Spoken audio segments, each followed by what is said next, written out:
Môre julle. So ek het vanoggend toe scroll ek na Facebook en toe sien ek nou hierdie ding van die Pope wat gesê het niemand sal hel toe gaan nie. En ek dink toe by myself, okay, ek gaan nou maar net 'n videoetjie maak hieroor. En ek gaan dit dan nou uit 'n kalvinistiese perspektief gaan ek dit ook dan nou stry. So hier gaan ons. So die Pope Leo se verklaring niemand gaan na die hel nie, almal sal gered word. Nou ek het nou al hierdie ding ook nou al gesien met die charismate dat en die remonstrante dat hulle sê dat almal het 'n kans om gered te word, maar dit is eintlik maar teenstrydig met wat die Bybel sê van God se uitverkiestes. Maar oké, kom ons gaan. Op Sondag 2 November het die Paus Leo die Angelus gebed van die Vatikaan gelei ter geleentheid van die Allerheilige Dag, die liturgiese fees gewy aan die herinnering van diegene wat gesterf het in die vagevuur is. Nou, ek dink dat die vagevuur is mos nou die purgatory. In sy boodskap het die Paap aan die skare gesê dat hoewel hulle bid daardie afgestorwe siele nog gereinig word, hulle vol vertroue kan wees dat niemand verlore sal gaan nie en dat deur God se genade almal uiteindelik gered sal word en die hemel bereik.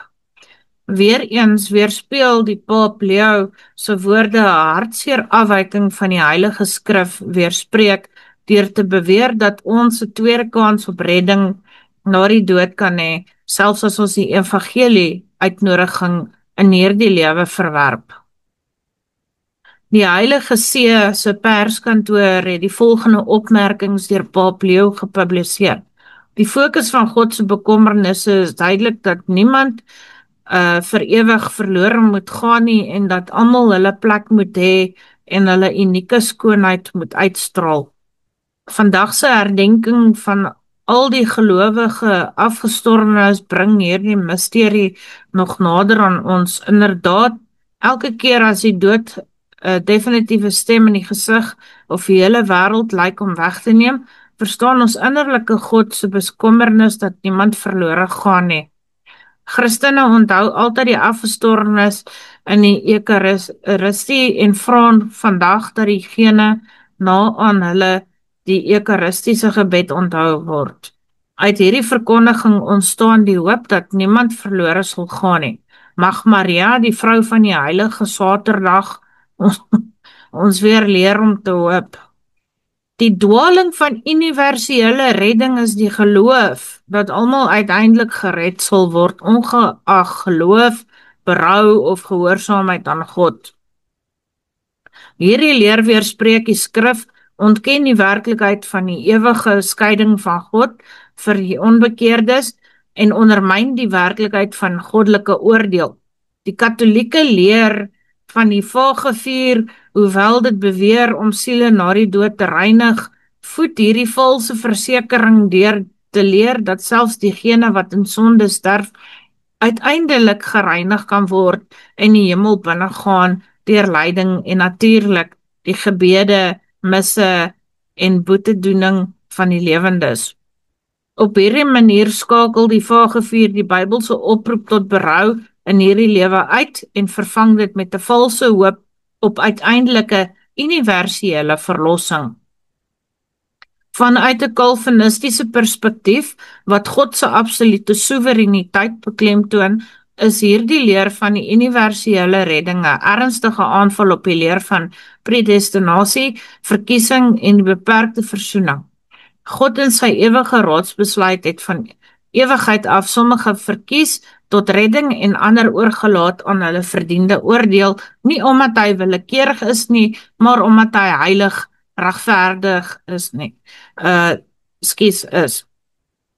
Nie almal word gered nie, want nie almal is verkies nie. En dit is alles tot eer van sy genade en geregtigheid.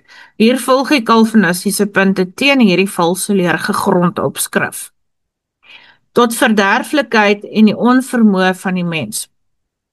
Die mens is totaal verderf deur sondeval, nie in staat om self te kies vir God sonder sy ingryping nie.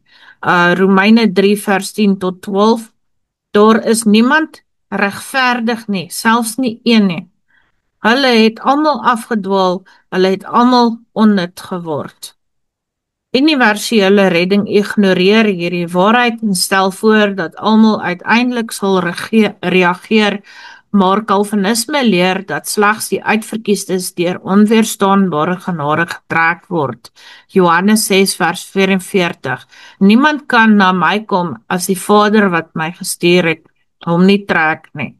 Nou, ek gaan nou vir julle sê, hierdie is 'n absolute waarheid wat in die woord staan. Jy kan dit nie dispuut nie, ek kan dit sien in my eie lewe ook.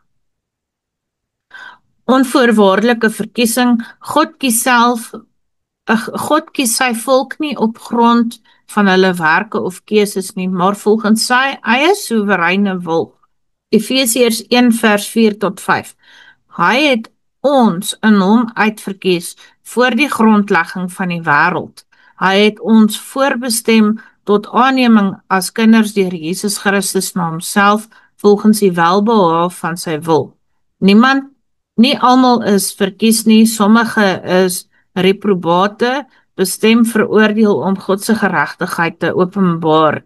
Romeine 9 vers 22 tot 23. Wat as God met die wil om sy toorn te openbaar en sy mag bekend te maak, die voorwerpe van toorn gereed vir die verderf met groot lankmoedigheid verdra het? Universele redding ontken hierdie onderskeid en maak God se verkiesing betekenloos.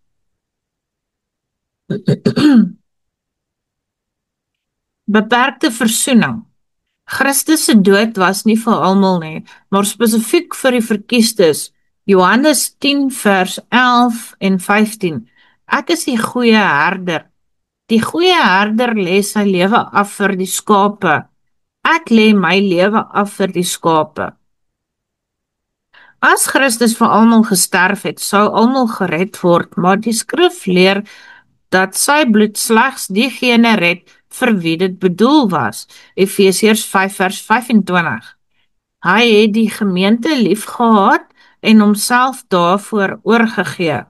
Die Paap se leer impliseer 'n universele versoening wat misluk, wat God se mag ondermyn. Onweerstaanbare genade en volharding van die heilige. God se genade is doeltreffend en onweerstaanbaar vir die verkiestes en hulle sal volhard tot aan die einde. Filippense 1 vers 6. Hy wat 'n goeie werk in julle begin het, sal voltooi tot op die dag van Jesus Christus. Vir die nie verkiestes is daar geen tweede kans nie. Hulle verwerp is finaal. Hebreërs 9 vers 27. Dit is die mens beskik om eenmaal te sterwe en daarna die oordeel. Universele redding stel 'n post-mortem redding voor, maar Calvinisme beklemtoon dat redding in hierdie lewe vasgestel word. Ewige straf en God se geregtigheid. Die skrif leer nie vernietiging of annihilasie nie, maar ewige bewuste straf vir die goddelose. Matteus 25 vers 46. En hulle sal weggaan in die ewige straf, maar die regverdiges in die ewige lewe. Die hel is 'n plek van ewige pyniging, nie tydelike reiniging nie. Openbaringe 14 vers 10 tot 11. Hy sal gepynig word met vuur en swaal en die rook van hulle pyniging gaan op tot in alle ewigheid. Dit weerspieël God se heilige toorn en geregtigheid wat universele redding as ontkenning van sy heiligheid beskou.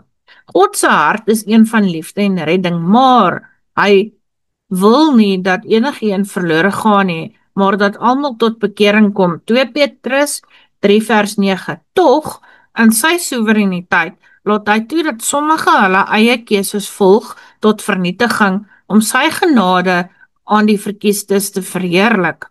Jesus het ons sondes, skuld en skaamte gedra sodat die verkiestes ewige lewe kan hê. Dit bewys dat die hemel alles doen om die uitverkorenes te red. Tog sal baie verlore gaan, nie omdat dit God wil nie, maar omdat hulle nie deel van sy ewige raadsbesluit is nie. Die liefdevolle arms van God is oop vir almal wat hy trek in berou en nederigheid, en niemand wat hy verkies het sal weggewys word nie. As die gereformeerde kerk gewortel in die kalvinistiese tradisie, het ons 'n heilige sending om die ewige evangelie van Jesus Christus te verkondig. Ons boodskap is nie een van die goedkoop genade of universele redding nie. Dit is 'n oproep tot ware berou, geloof en gehoorsaamheid gegrond op God se soewereine genade. Die valse evangelie van universalisme wat leer dat almal uiteindelik gered sal word, ongeag hoe hulle leef, moet verwerp word as misleiding van die vyand. Sulke boodskap so siele in die valse sekuriteit en ontken die heiligheid en suiwerheid van God se wet van elke gelowige wat van elke gelowe vereis. Ons moet getrou staan, almal oproep tot gehoorsaamheid, geloof, geregtigheid en gereedheid vir die spoedige wederkoms van ons Here. Op daardie tyd sal elkeen se lot vir ewig vasgestel wees. Openbaringe 22 vers 11. Soos julle kan sien, het ons baie punte in die Bybel wat hierdie universele redding wel bestry en dat God wel sê dat daar mense gaan hel toe gaan. Maar die paus sê dat almal hemel toe sal gaan. So kom ons bly by die Bybel en wat God se woord vir ons sê en ons vertrou nie op diegene wat afdwaal van die Bybel nie. Baie geseënde dag vir julle, baie lekker dag vir julle.